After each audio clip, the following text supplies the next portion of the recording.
പ്രിയപ്പെട്ടവരെ, റസൂലുള്ളാഹി സ്വല്ലല്ലാഹു അലൈഹി വസല്ലമ തങ്ങൾക്ക് എപ്പോഴും ഖിദ്മത്തെടുക്കുന്ന ഒരു സഹാബി ഉണ്ടായിരുന്നു. രാത്രിയൊക്കെ നിസ്കരിക്കാൻ എഴുന്നേൽക്കുമ്പോൾ അവിടെ പോയി ബഹുമാനത്തോടെ നിൽക്കും, വെള്ളം കൊണ്ട് കൊടുക്കും, വുളുവിൻ്റെ ആവശ്യമായ സാധനങ്ങളൊക്കെ എടുത്തു കൊടുക്കും. പാതിരാത്രിയിൽ തങ്ങളെ ഖിദ്മത്തെടുക്കാൻ വേണ്ടിയിട്ട്.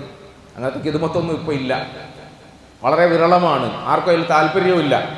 റസൂൽ സ്വല്ലല്ലാഹു അലൈഹി വസല്ലമ തങ്ങൾക്ക് ഖിദ്മത്തെടുക്കുന്ന ആ സഹാബി ഒരു ദിവസം പാതിരാത്രിയിൽ അങ്ങനെ ഖിദ്മത്തെടുക്കുമ്പോൾ അള്ളാഹുവിൻ്റെ റസൂലിന് മനസ്സുകൊണ്ട് അദ്ദേഹത്തോട് ഒരു അനുകമ്പയുണ്ടായി. അങ്ങനെയാണല്ലോ മനുഷ്യനല്ലേ നമ്മളെ സ്നേഹിക്കുന്ന, നമ്മളെ സേവിക്കുന്ന ആളുകളോട് ചില സമയത്ത് നമ്മൾ മനസ്സ് തുറന്ന് ചിലത് പ്രകടിപ്പിക്കും. നബി സല്ലല്ലാഹു അലൈഹി വസല്ലമ തങ്ങൾ ആ സഹാബിയോടുള്ള മുഹബ്ബത്തിൻ്റെ പേരിൽ പാതിരാത്രിയിൽ ചോദിച്ചു, നിനക്ക് എന്തെങ്കിലും ആവശ്യമുണ്ടെങ്കിൽ ചോദിക്കൂ, ഞാൻ തരാം എന്ന് പറഞ്ഞു. എന്തെങ്കിലും ആവശ്യമുണ്ടോ ചോദിച്ചോ, ഞാൻ തരാം എന്ന് പറഞ്ഞു. ഇപ്പം മദീനയിലാണ്, നീ ചോദിക്കുന്നതൊക്കെ എനിക്ക് തരാൻ പറ്റും.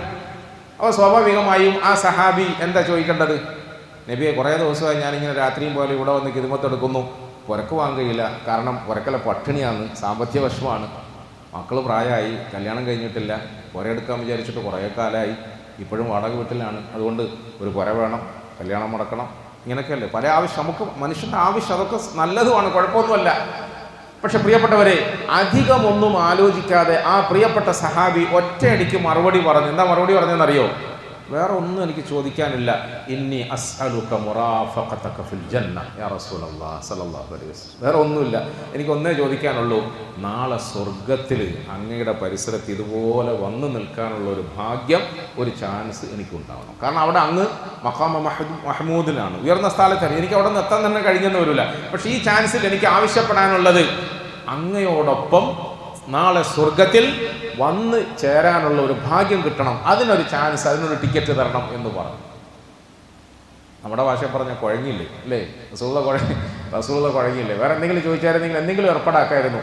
പ്രിയപ്പെട്ടവരെ, നമ്മുടെ ഹബീബായ മുത്തായ റസൂൽ സല്ലല്ലാഹു അലൈഹി വസല്ലമ തങ്ങൾ അവിടുത്തെ അനുയായികളിലൂടെ നമുക്ക് പഠിപ്പിച്ചു തന്ന വളരെ ലളിതമായ, സിമ്പിളായ ഒരു ജീവിത രീതി, അഥവാ സ്വർഗം നേടാനുള്ള എളുപ്പ വഴി, അള്ളാഹുവിൻ്റെ റസൂൽ സല്ലല്ലാഹു അലൈഹി വസല്ലം എന്താ മറുപടി പറഞ്ഞത് സഹാബിയോട്? ആയിക്കോട്ടെ, സ്വർഗത്തിൽ പോകണം അല്ലേ, എൻ്റെ ഒപ്പരം പറയണം അല്ലേ, ഞാൻ റൂം എടുക്കുമ്പം ഒരു റൂം എനിക്ക് കൂടെ ബുക്ക് ചെയ്യണം അല്ലേ, അതല്ല അതിൻ്റെ അർത്ഥം.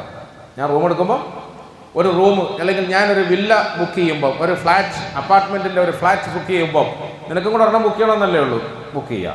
ഞാൻ നിനക്ക് വേണ്ടി ദ്വാരക്ക, എൻ്റെ ഒപ്പരം കൂടിക്കോ, എൻ്റെ മുതുകിൽ പിടിച്ചാൽ എൻ്റെ കൂടെ അങ്ങ് വന്നാൽ മതി, അങ്ങനെയൊക്കെയല്ലേ നമ്മൾ പറയുന്നത്. പ്രിയപ്പെട്ടവർ, ഞാനിങ്ങനെ രസകരമായ എന്തെങ്കിലും തമാശ രൂപത്തിൽ പറയുന്നത് കാര്യം മനസ്സിലാകട്ടെ എന്ന് വിചാരിച്ചിട്ടാണ്. അള്ളാഹു മനസ്സിലാക്കി തരുമാറാകട്ടെ.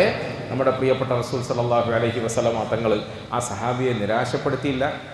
നീ അവനവനെ കൊണ്ട് ആവുന്നത് ചോദിച്ചാൽ മതി. നമ്മളെന്താ പറയുക സാധാരണ, അവനവനെ കൊണ്ട് പൊന്തുന്നത് ചോദിച്ചാൽ മതി, ഈ പൊന്താത്തതൊന്നും ചോദിക്കാൻ നീ എടോ മനസ്സിലാവുന്നുണ്ടോ? നമ്മുടെ ഒരു സുഹൃത്ത് ഒരു ദിവസം പറഞ്ഞു, ഉസ്താദേ, ഓൻ അങ്ങനെ കൊടുക്കല്ല, ഓൻ ഇത്രയും പൈസ ഒന്നിച്ചു പിടിച്ചാൽ ചിലപ്പോൾ ഓൻ്റെ നടുവ് പൂച്ചി പോകും, അതുകൊണ്ട് ഓൻ അത്രയും കൊടുക്കണ്ട. നമ്മളൊരു സുഹൃത്ത് എന്നോട് പറഞ്ഞ, കാരണം ഇന്നെപ്പോലുള്ള ആളുകൾ പറ്റുന്നത് ചോദിച്ചാൽ പോരെ, ഈ പറ്റാത്തതൊക്കെ ചോദിക്കുന്നത് എന്ന് പറയുന്നതിന് പകരം നമ്മുടെ ഹബീബായ, അതുപോലെ രണ്ടാമത്, നീ ഒന്നും പേടിക്കണ്ട, എനിക്ക് രാത്രിയൊക്കെ ഖിദ്മത്തെടുത്ത ആളല്ലേ, എൻ്റെ ഒപ്പരം കൂടിക്കോ, ഞാൻ അവിടെ നിന്നെ പരിഗണിച്ചേക്കാം എന്നും പറഞ്ഞില്ല. നമ്മുടെ ഹബീബായ റസൂൽ സല്ലല്ലാഹു അലൈഹി വസല്ലമ തങ്ങൾ പറഞ്ഞു, ഫഅഇന്നി അലാ ദാലിക ബികസ്റത്തി സുജൂദ്, ഫഅഇന്നി അലാ ദാലിക ബികസ്റത്തി സുജൂദ്, നിന്റെ സുജൂദ് വർദ്ധിപ്പിക്കണം എന്ന് പറഞ്ഞാൽ നിസ്കാരം വർദ്ധിപ്പിക്കണം, ജീവിതം നന്നാക്കണം, നല്ല സ്വഭാവങ്ങൾ ഉണ്ടാക്കണം. അങ്ങനെ എൻ്റെ ഈ വിഷയത്തിൽ നിന്റെ ഇബാദത്ത് കൊണ്ട്, നന്മയിൽ അധിഷ്ഠിതമായ ജീവിതം കൊണ്ട് എന്നെ നീ സഹായിക്കണം എന്ന് റസൂലുള്ളാഹി സ്വല്ലല്ലാഹു അലൈഹി. ഞാൻ ഒരു ശ്രമം നടത്താം, പക്ഷെ ആ ശ്രമം നടത്തുമ്പം നമ്മൾ പഠിപ്പിച്ച മാർഗത്തിൽ എൻ്റെ കൂടെ നീ ഉണ്ടാകണം.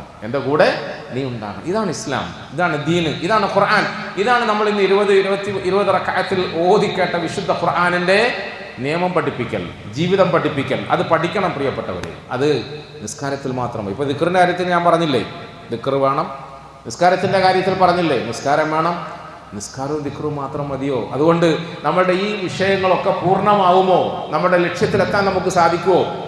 നമ്മൾ മെനഞ്ഞാന്ന് ഓതിയ സൂറത്തുൽ ഖമറിൽ ഒരു വചനമുണ്ട്, ഇന്നൽ മുത്തഖീന ഫീ ജന്നാതിൻ വനഹർ ഫീ മഖഅദി സിദ്ഖിൻ ഇൻദ മലീകിൻ മുഖ്തദിർ. സ്വർഗത്തെക്കുറിച്ച്, ഇന്നും സ്വർഗത്തെക്കുറിച്ച് ഇങ്ങനെയൊക്കെ അള്ളാഹു പറഞ്ഞു.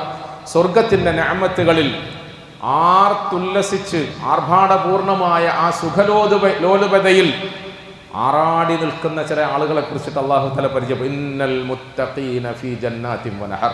മുത്തഖീങ്ങളായ ആളുകൾ സ്വർഗത്തിന്റെ സുന്ദരമായ അരുവികളിൽ, അതിൻ്റെ ഓരത്ത്, തീരത്ത് ഇങ്ങനെ സന്തോഷപൂർണമായ ജീവിതത്തിലായിരിക്കും എന്നത്. ഫീ മഖ്അദി സിദ്ഖിൻ ഇൻദ മലീകിൻ മുഖ്തദിർ.